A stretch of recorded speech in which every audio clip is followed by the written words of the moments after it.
पार्षदों के चुनाव हम जीते हैं। केवल 62 पार्षद के चुनाव कांग्रेस जीती है। इस ऐतिहासिक विजय के लिए मैं हमारे राष्ट्रीय अध्यक्ष और माननीय प्रधानमंत्री को और आसाम के माननीय मुख्यमंत्री जी को और वहां के संगठन को बहुत बधाई देना चाहता हूँ। आज मध्य प्रदेश के अंदर भी 20 पार्षदों के किन्हीं कारणों से उपचुनाव जो हुए थे उनका भी परिणाम आया है। 20 पार्षदों के उपचुनाव में मध्य प्रदेश में 12 पार्षदों के चुनाव भारतीय जनता पार्टी जीती है ऐतिहासिक बहुमत के साथ। तो मध्य प्रदेश के अंदर भी भारतीय जनता पार्टी लगातार इस दिशा में, मैं हमारे माननीय मुख्यमंत्री जी को, भारतीय जनता पार्टी के हमारे सभी कार्यकर्ताओं को, और जिन स्थानों पर जो चुनाव हुए, यानी छिंदवाड़ा के अंदर भी हम पार्षद का चुनाव जीते हैं, सिवनी के अंदर भी जीते हैं, और भी जितने हमारे जो पार्षद चुने गए हैं जो उपचुनाव थे उनमें 20 में से 12 स्थानों पर जो विजय हुई है उन इकाइयों के, उन जिलों के सभी कार्यकर्ताओं को मैं बहुत हृदय से बधाई देता हूं और शुभकामना देता हूं कि लगातार इतिहास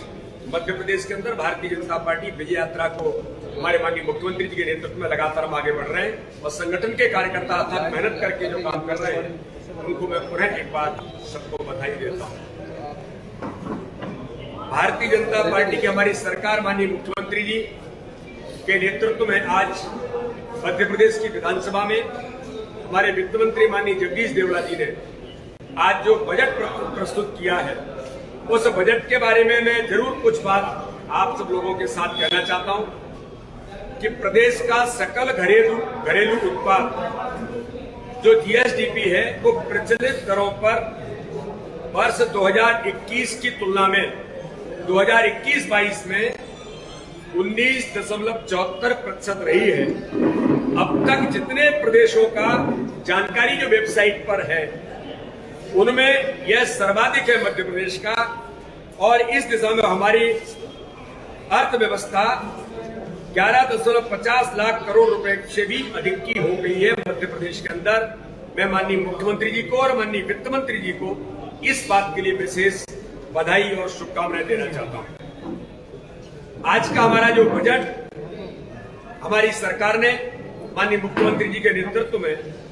मध्य प्रदेश की विधानसभा में माननीय वित्त मंत्री जगदीश देवड़ा जी ने प्रस्तुत किया है। ये जो बजट है गरीब, किसान, महिला, बच्चों तथा समस्त वर्गों को केंद्रित कर उनके कल्याणकारी योजनाओं पर आधारित बजट है। माननीय प्रधानमंत्री जी की जो देश के अंदर 2025 तक की $5 ट्रिलियन की जो अर्थव्यवस्था करने का जो लक्ष्य है, इस लक्ष्य को 2022-23 में कुल बजट का लगभग 20% एवं सकल घरेलू उत्पाद का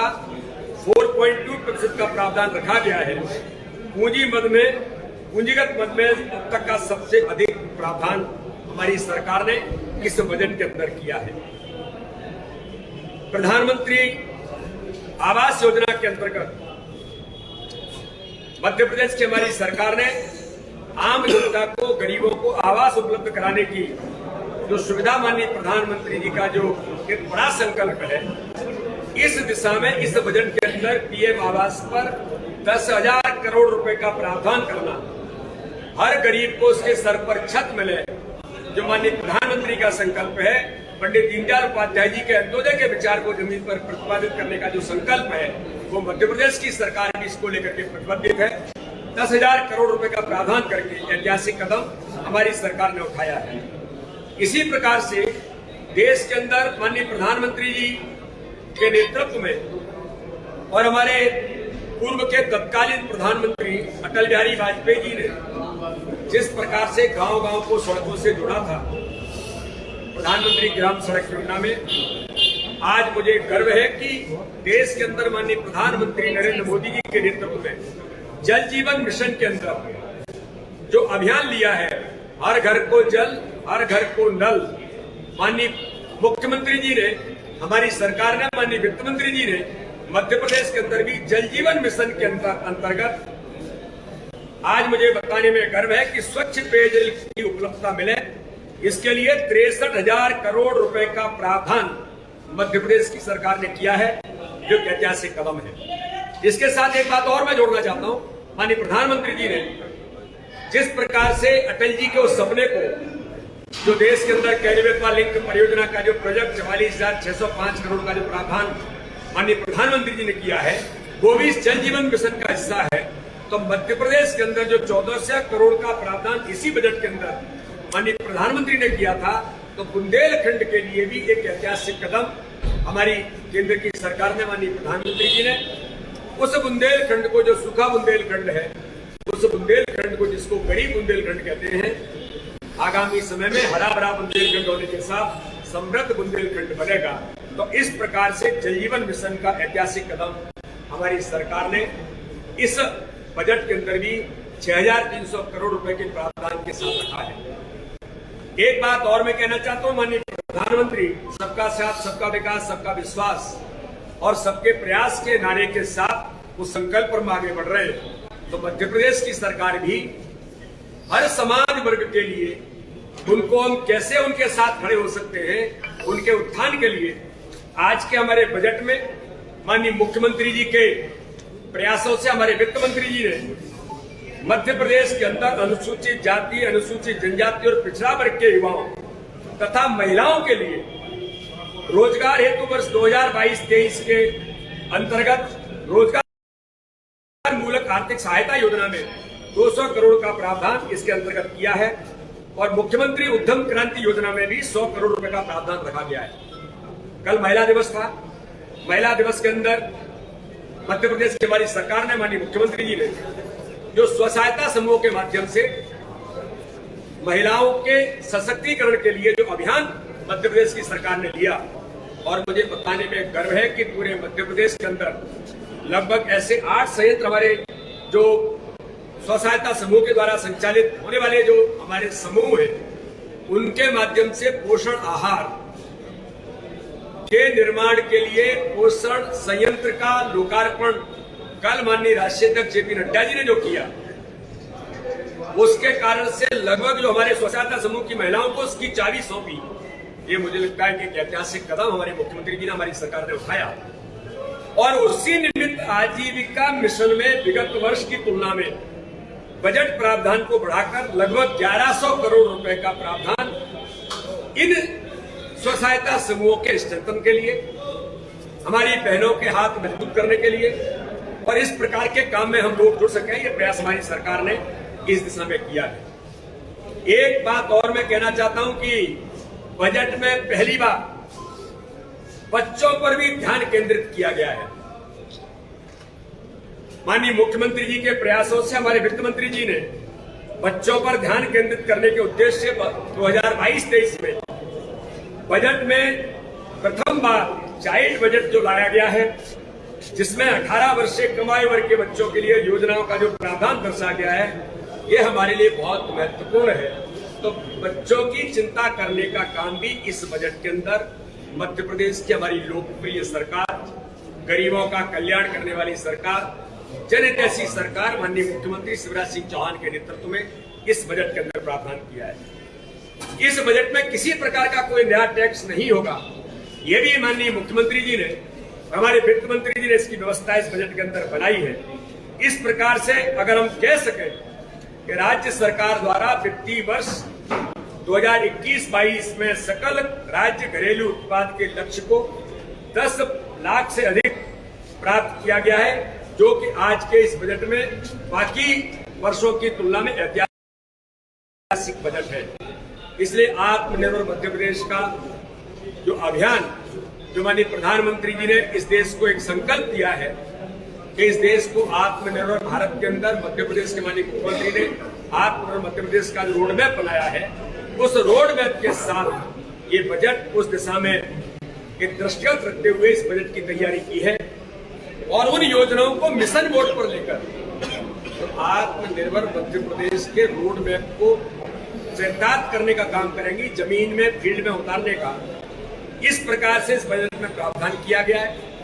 और बजट, ये जनता का जो बजट है, अगर इसको कहा जाए कि जो बजट जो जनता का बजट है, इस दिशा में लगातार जो माननीय वित्त मंत्री जी ने जिन व्यवस्थाओं का प्रावधान किया है कि अनुसूचित जाति और जनजाति के लिए भी जो सब स्कीम्स निकाली है, उनके अंतर्गत भी 26,941 करोड़ रुपए अनुसूचित जनजाति के लिए और 19,020 करोड़ रुपए की अनुसूचित जनजाति के लिए सब स्कीम का भी जो प्रयास हमारी सरकार ने किया है, तो हर समाज वर्ग के लिए, हर गरीब के लिए, वो किसी भी समाज वर्ग का है, गरीबों के उत्थान से लेकर मध्य प्रदेश को आत्मनिर्भर बनाने में ये बजट आगामी दिशा में अपनी महत्वपूर्ण भूमिका निभाएगा। तो इस प्रकार से इस बजट के माध्यम से अगर मैं कहूं कि किसानों के लिए माननीय मुख्यमंत्री जी ने मुख्यमंत्री किसान कल्याण योजना के लिए 3200 करोड़ रुपए, 3,200 करोड़ रुपए का प्रावधान इस बजट के अंदर किया है। तो प्रधानमंत्री ग्राम सड़क योजना में जो माननीय अटल बिहारी वाजपेयी, हमारे माननीय प्रधानमंत्री नरेंद्र मोदी जी के नेतृत्व में और नितिन गडकरी जी जो लगातार इस दिशा में देश के अंदर काम कर रहे हैं, मध्य प्रदेश के अंदर भी जो राज्य की ओर से प्रधानमंत्री ग्राम सड़क योजना हेतु 2,930 करोड़ रुपए का प्रावधान इस बजट के अंदर किया गया है। मध्य प्रदेश विद्युत मंडल द्वारा 5 HP के कृषि पंप और थ्रेशरों तथा एक व्यक्ति कनेक्शन को निःशुल्क विद्युत प्रदाय हेतु प्रतिपूर्ति के लिए भी 4,822 करोड़ का प्रावधान मध्य प्रदेश की सरकार ने किया है। तो इस प्रकार से ये बजट गरीबों के जन कल्याण के लिए, ये गरीबों का और जनता का बजट है जो आपके सामने पूरे मध्य प्रदेश की जनता के लिए प्रस्तुत है। मैं माननीय मुख्यमंत्री जी को, हमारे वित्त मंत्री जी को इस बात के लिए पुनः एक बार शुभकामनाएं बोलेंगे। ठीक है, स्त्रियों को सर बेस्ट मंत्री अवार्ड दिलाएंगे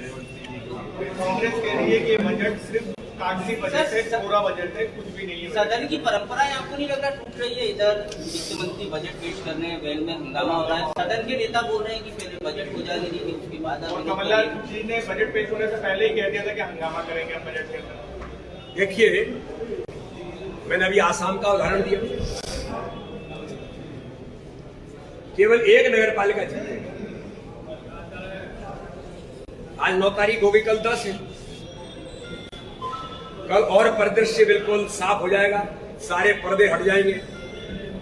क्योंकि कांग्रेस इस देश के अंदर अपना अस्तित्व हो रही है, खो दिया है। मध्य प्रदेश के अंदर कांग्रेस की जमीन खत्म हो गई है। अभी मैंने आपको कहा कि 20 पार्षदों के चुनाव हुए, उसमें से 12 भारतीय जनता पार्टी के कार्यकर्ता चुनाव जीत कर गए मध्य प्रदेश के अंदर आज। तो कांग्रेस न्यूसेंस के अलावा, कांग्रेस झूठ छल कपट के अलावा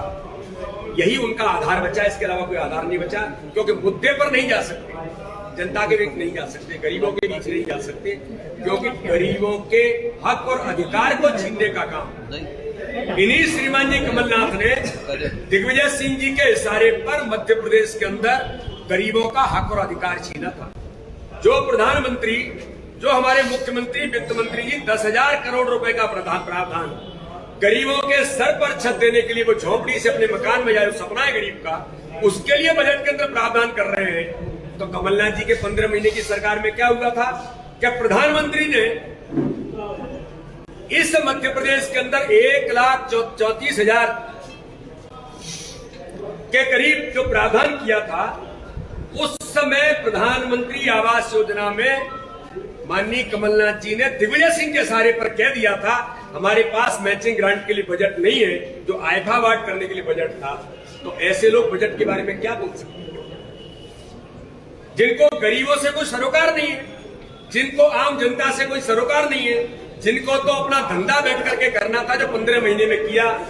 और मध्य प्रदेश को लूटने का काम किया था।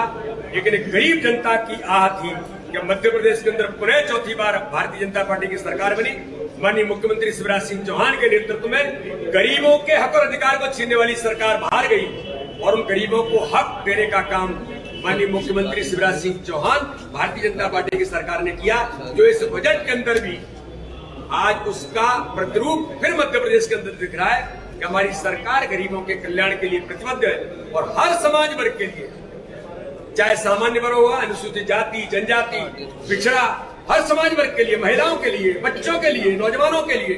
हर समाज वर्ग को ताकत देने का काम आज हमारी सरकार माननीय मुख्यमंत्री शिवराज सिंह चौहान के नेतृत्व में कर रही है। मुझे गर्व है मेरी सरकार पर, मेरे मुख्यमंत्री पर, कि जिस प्रकार से आज हमारी सरकार ने जो बजट प्रस्तुत किया है। मैं पुनः एक बार सरकार को बहुत बहुत बधाई देता हूँ। धन्यवाद। सर, कल चुनाव परिणाम खासतौर पर यूपी में क्या देख रहे हैं? बुआ बबुआ आप चिंता मत करिए, इस देश के अंदर माननीय प्रधानमंत्री जी के प्रति जो अथाह विश्वास इस जनता का है देश में, और हर उस गरीब का, उत्तर प्रदेश के अंदर तो नई चीज देखने को मिली है कि जिन लोगों को लोग वोट बैंक मानने का प्रयास करते थे, उत्तर प्रदेश के चुनाव में, उत्तराखंड के चुनाव में, पांचों राज्यों के चुनाव में उन हर गरीब ने, माताओं बहनों ने प्रधानमंत्री के प्रति इतना विश्वास व्यक्त किया है। उन्होंने कहा है कि माननीय प्रधानमंत्री ने हमारे जीवन की दिशा बदल दी, हमारे जीवन स्तर को बदल दिया। गरीबों को गरीबी हटाने का नारा नहीं, गरीबों का जीवन बदलने का काम करने वाले प्रधानमंत्री के प्रति जनता का इतना विश्वास है। और योगी जी ने उत्तर प्रदेश के अंदर जो भय मुक्त उत्तर प्रदेश बनाया, उसके आधार पर केवल सरकार बहुमत से नहीं बनेगी, प्रचंड बहुमत की सरकार बनेगी। मैं अभी से माननीय प्रधानमंत्री को, माननीय राष्ट्रीय जेपी नड्डा जी को, माननीय गृह मंत्री अमित शाह जी को और हमारे उत्तर प्रदेश के लोकप्रिय मुख्यमंत्री माननीय योगी जी से लेकर के पांचों राज्यों के नेतृत्व को मैं बधाई देना चाहता हूं कि आगामी समय में कल जो परिणाम होंगे उनको अग्रिम शुभकामनाएं। बहुत बहुत धन्यवाद।